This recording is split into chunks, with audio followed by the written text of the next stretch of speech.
The deep dive की इस उम्र, इस बेहद गहरी और विचार उत्तेजक चर्चा में स्वागत है। आज हमारे पास जो स्रोत है ना, वो कोई साधारण लेख नहीं है। बिल्कुल नहीं। आज का जो पूरा आधार है वो एक बहुत ही विस्तृत और सघन शोध प्रबंध है। हाँ, जिसे grand unified theory of non duality का नाम दिया गया है। सच कहूं तो ये हकीकत को देखने का नजरिया ही बदल देता है। एकदम सही कहा। और हमारी आज की इस यात्रा का जो मिशन है वो बहुत स्पष्ट है। हम उस एक सवाल की गहराई में उतरने वाले हैं जो ब्रह्मांड के किसी भी रहस्य से ज्यादा बुनियादी है। और वो सवाल है कि मैं क्या हूँ। बिल्कुल। और यहाँ ये समझना बहुत जरूरी है कि जब ये सवाल पूछा जाता है कि मैं क्या हूँ, तो बात किसी की नौकरी या उसकी राष्ट्रीयता के बारे में नहीं हो रही है, ना ही उसके धर्म या मनोवैज्ञानिक इतिहास के बारे में। ये सारी चीजें तो बस अनुभव हैं जो आते जाते रहते हैं। हाँ, असल में मुख्य सवाल उस चेतना के बारे में है जो इन सभी चीजों का अनुभव करती है। मतलब बचपन से लेकर आज तक इंसान के भीतर क्या एक समान रहता है? वो क्या है जो हर सुख दुख को बस देख रहा है? यही आज का मुख्य उद्देश्य है, यह समझना कि कैसे दुनिया के सबसे पुराने दर्शन और आधुनिक आध्यात्मिक गुरु और आज का सबसे उन्नत विज्ञान भी, मतलब क्वांटम फिजिक्स और न्यूरोसाइंस, हाँ, ये सब अलग अलग रास्तों से चलकर एक ही सत्य की ओर इशारा कर रहे हैं कि केवल शुद्ध चेतना ही एकमात्र वास्तविकता है। सही कहा। सुनने में बहुत ही दिलचस्प लगता है। मतलब अद्वैत वेदांत और आदि शंकराचार्य का वो रस्सी और सांप वाला प्रसिद्ध उदाहरण तो इस विषय से जुड़े हर व्यक्ति ने सुना ही होगा। हाँ, वो बहुत आम है, जहाँ कम रोशनी में रस्सी सांप जैसी दिखती है। बिल्कुल, जैसे अज्ञानता या माया के कारण एक ही वास्तविकता अलग अलग भौतिक रूपों में दिखाई देती है। लेकिन इस शोध में अभिनव गुप्त और कश्मीर शहवाद का जो जिक्र है वो चीजों को एक अलग ही स्तर पर ले जाता है। हाँ, तो क्या हम उस दर्पण वाले सिद्धांत से शुरुआत कर सकते हैं? मतलब ये अद्वैत वेदांत से कैसे अलग है? देखो, कश्मीर शैववाद अद्वैत वेदांत से एक कदम आगे की बात करता है। वेदांत में माया को अक्सर एक तरह का अज्ञान माना गया है जिसे पार करना होता है, जिसे खत्म करना है। हाँ, लेकिन अभिनव गुप्त के अनुसार चेतना केवल एक शांत या निष्क्रिय दर्शक नहीं है। तो फिर वो क्या है? यह एक दर्पण की तरह है, लेकिन यह कोई साधारण दर्पण नहीं है। इस दर्पण में खुद को अभिव्यक्त करने की ऊर्जा है, खुद को कई रूपों में देखने की रचनात्मक ऊर्जा है। बिल्कुल, जिसे शक्ति कहा जाता है। यानी ये दुनिया कोई भ्रम या गलती नहीं है जिससे भागना है। मतलब ये उसी एक चेतना का अपनी ही शक्तियों के साथ एक आनंदमय खेल है। सही बात है। वो चेतना खुद ही दर्पण है और खुद ही उसमें दिखने वाला अक्स भी है। शिव और शक्ति एक ही सिक्के के दो पहलू हैं। इसका मतलब चेतना खुद ही दुनिया का रूप ले रही है। और जो बात सबसे ज्यादा रोमांचित करती है वो ये है कि ये ज्ञान सिर्फ किसी एक संस्कृति तक सीमित नहीं रहा है। बिल्कुल नहीं, बौद्ध धर्म से लेकर ईसाई रहस्यवाद तक सबने यही बात कही है। हाँ, मैंने पढ़ा है।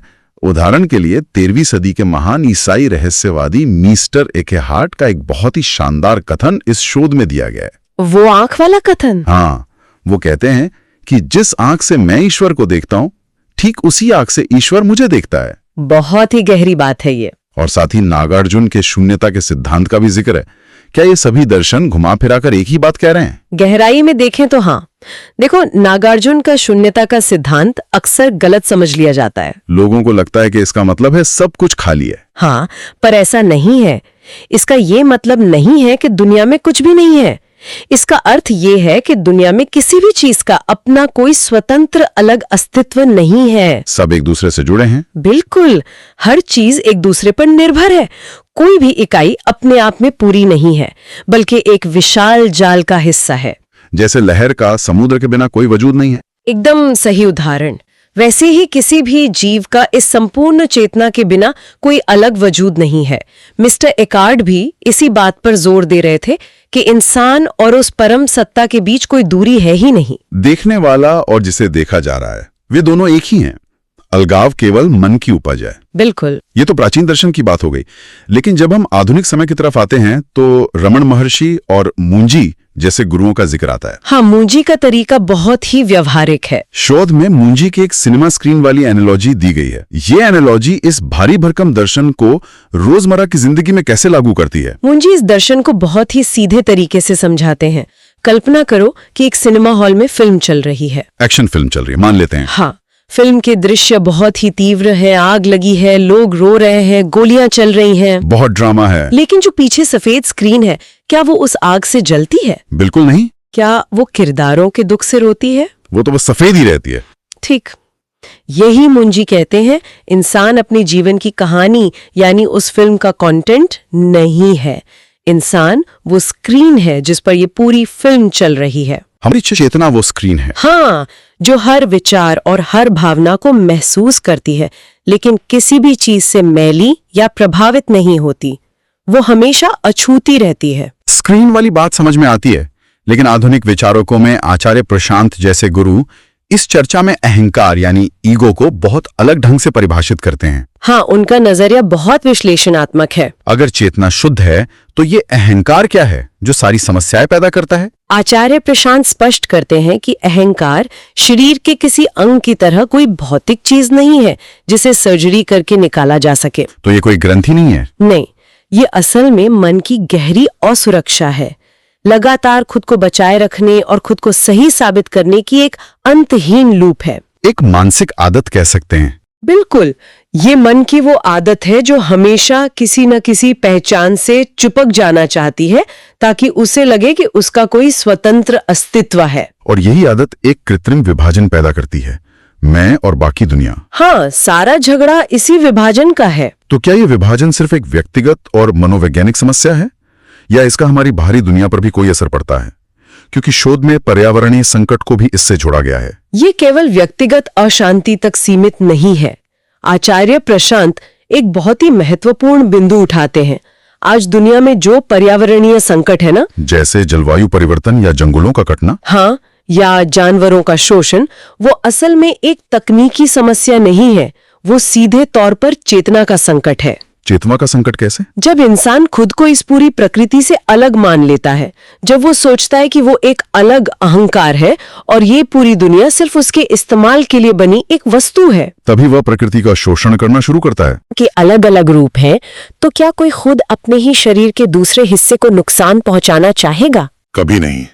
ये तो खुद को चोट पहुंचाने जैसा है। इसीलिए अद्वैत का ये ज्ञान असल में सबसे बड़ा पर्यावरणवाद है। यहां से ये विषय वास्तव में बहुत ही दिलचस्प हो जाता है। दर्शन और अध्यात्म तक तो ये बात पूरी तरह समझ में आती है, लेकिन यहां एक बहुत बड़ा सवाल उठता है कि विज्ञान क्या कहता है? हाँ, क्या ये सब सिर्फ दार्शनिकों की कल्पना है, या विज्ञान के पास इसका कोई ठोस प्रमाण है? नोट्स में बर्नार्डो कैस्ट्रोप की थ्योरी का बहुत विस्तार से जिक्र है। कैस्ट्रोप का काम तो विज्ञान और दर्शन के संगम में एक क्रांति की तरह है। उन्होंने डिसोसिएटिव आइडेंटिटी डिसऑर्डर या DID का उदाहरण दिया है।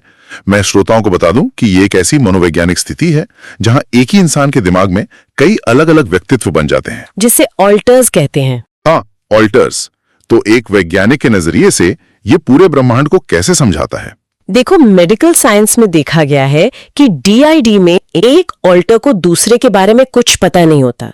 यहाँ तक कि एक ऑल्टर अंधा हो सकता है जबकि दूसरे की आंखें पूरी तरह ठीक काम कर रही हों।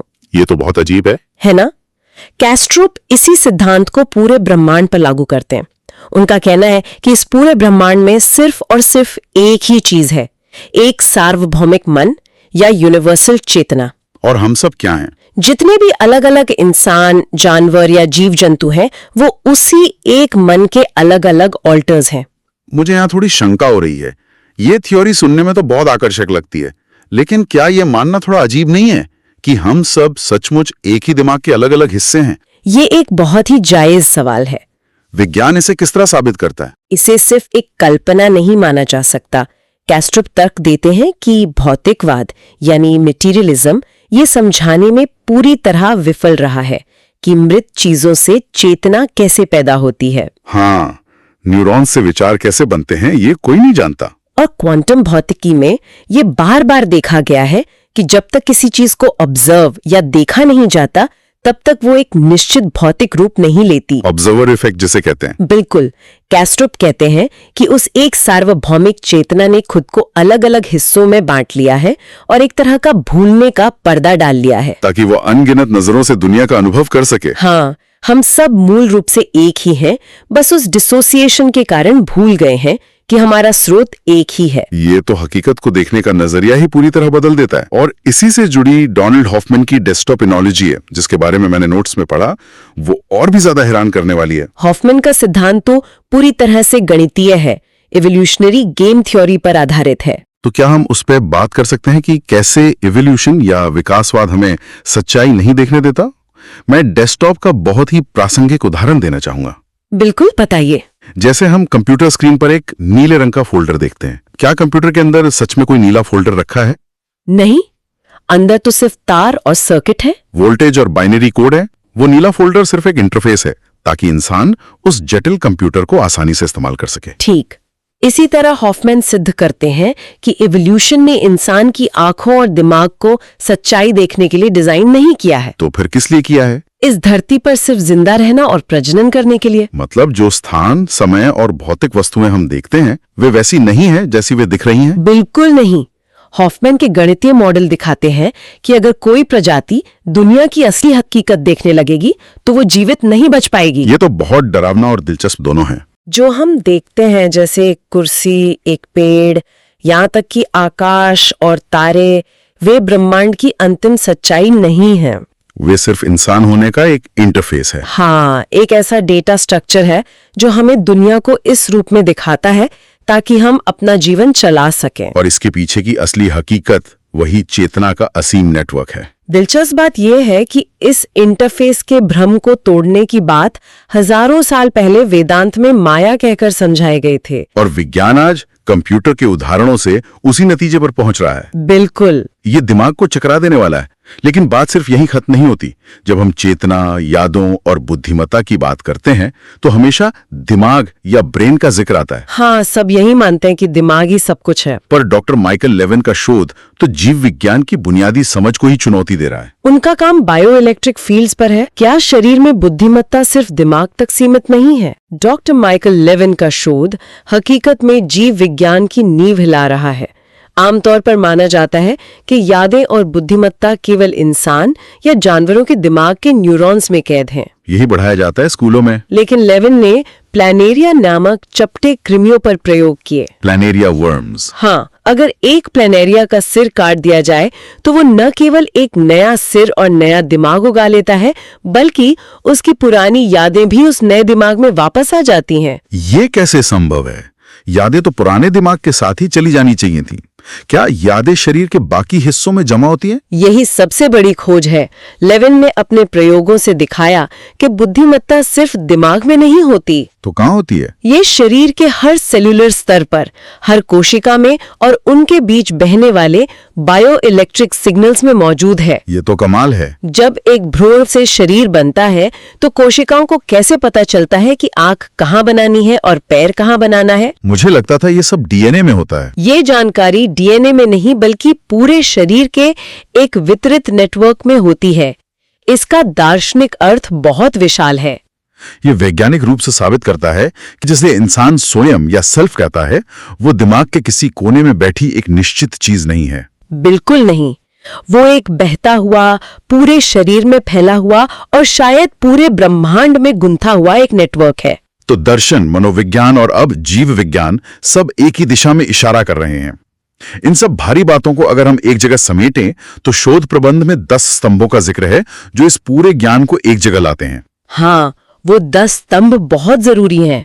इनमें से एक सबसे बड़ी पहेली है जिसे विज्ञान की दुनिया में हार्ड प्रॉब्लम ऑफ कॉन्शियसनेस कहा जाता है। तो इस सब का असल मतलब क्या है? क्या ये थ्योरी इस समस्या को सुलझाती है? हार्ड प्रॉब्लम विज्ञान की सबसे बड़ी उलझन रही है। सवाल यह है कि भौतिक चीजों से यानी मांस, खून और न्यूरॉन्स के बने इस दिमाग से चेतना, भावनाएं, दर्द या खुशी का एहसास कैसे पैदा हो जाता है? हाँ, एक भौतिक चीज से एक अभौतिक अनुभव कैसे बन सकता है? इस शोध प्रबंध का निष्कर्ष बहुत साफ है। यह समस्या असल में कोई समस्या है ही नहीं। समस्या नहीं है? नहीं, ये समस्या इसलिए पैदा होती है क्योंकि हम गलत दिशा से शुरुआत कर रहे हैं।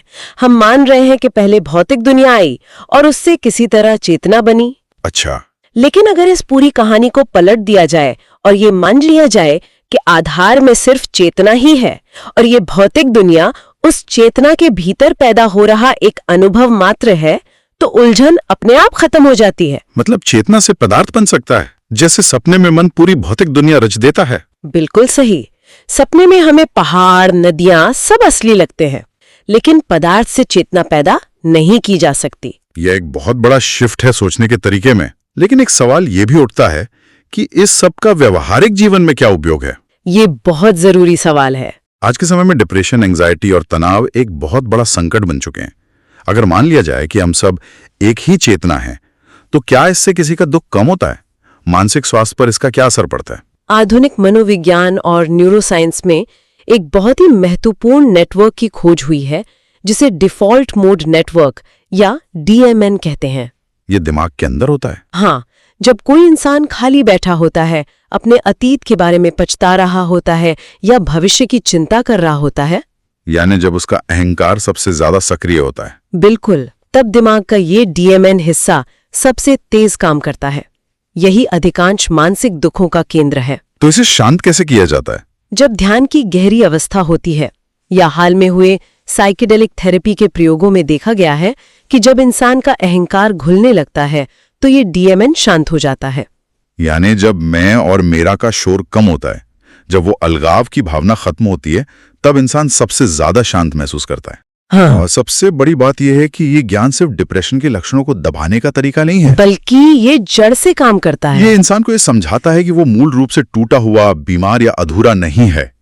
हमारी जो शुद्ध चेतना है, वो जो फिल्म देखने वाली स्क्रीन है, वो कभी बीमार नहीं पड़ती, वो कभी डिप्रेशन में नहीं जाती। वो हमेशा पूर्ण और शांत है। दुख तब होता है जब इंसान उस फिल्म के किरदार से खुद को पूरी तरह जोड़कर बैठ जाता है और भूल जाता है कि वो स्क्रीन है। जैसे ही ये पहचान वापस आती है कि वो किरदार नहीं बल्कि वो स्क्रीन है, तो एक बहुत गहरी और स्थायी मनोवैज्ञानिक हीलिंग शुरू हो जाती है। ये पूरी चर्चा एक बहुत ही अद्भुत यात्रा रही है। अगर इस पूरे शोध प्रबंध का सार निकाला जाए तो बात बस इतनी है कि किसी को भी कहीं पहुंचकर कोई नया ज्ञान या कोई जादुई स्थिति हासिल नहीं करनी है। नहीं, कुछ भी हासिल नहीं करना है। चेतना का ये ज्ञान कुछ भी नया पाना नहीं है, बल्कि जो हम पहले से हैं उसी को पहचानना है।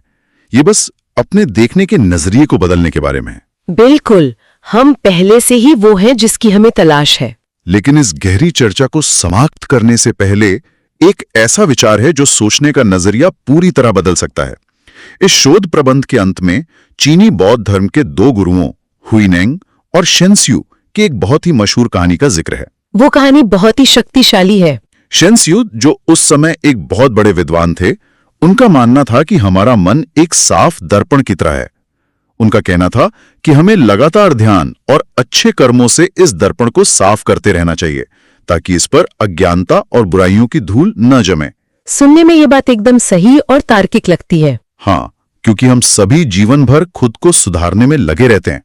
लेकिन तभी हुइनेंग, जो उस समय रसोई में काम करने वाले एक साधारण से शिष्य थे, उन्होंने जो जवाब दिया उसने सारी नींव हिला दी। उन्होंने क्या कहा? हुइनेंग ने कहा कि मूल रूप से जब कुछ है ही नहीं, जब कोई दर्पण है ही नहीं, तो धूल कहाँ जमेगी। वाओ, इस एक वाक्य की गहराई सच में अकल्पनीय है। सुनने वालों के लिए ये एक बहुत बड़ा खुला सवाल है। अगर हमारी चेतना का वो दर्पण कभी बना ही नहीं, कभी किसी चीज से मैला हुआ ही नहीं, अगर इंसान की सारी कमियां, सारे डर, सारी मानसिक उलझने सिर्फ एक भ्रम है, उस विकासवादी इंटरफेस का एक हिस्सा मात्र हैं, तो फिर इंसान जीवन भर किस चीज को ठीक करने, चमकाने या सुधारने की कोशिश कर रहा है? बहुत गहरा सवाल है। अगर कुछ भी खराब हुआ ही नहीं है, तो क्या होगा अगर आज इसी पल खुद को बेहतर बनाने के इस अथक संघर्ष को, इस सफाई के काम को रोक दिया जाए? ये एक बहुत बड़ी आजादी हो सकती है। क्या होगा अगर हम बस एक गहरी सांस लें और ये मान लें कि हम जैसे हैं, जो हैं, वो पहले से ही पूर्ण हैं? सोचने के लिए ये एक बहुत ही शक्तिशाली विचार है, और शायद यही असली अद्वैत है। हम उम्मीद करते हैं कि विचारों की इस गहरी यात्रा ने सोचने के कुछ नए आयाम जरूर खोले होंगे। इन जटिल लेकिन जीवन को बदल देने वाले विचारों को गहराई से समझने के लिए इस चर्चा से जुड़ने का धन्यवाद। मिलते हैं अगली बार एक नए और ऐसे ही हैरान कर देने वाले विषय के साथ। तब तक सवाल पूछते रहिए।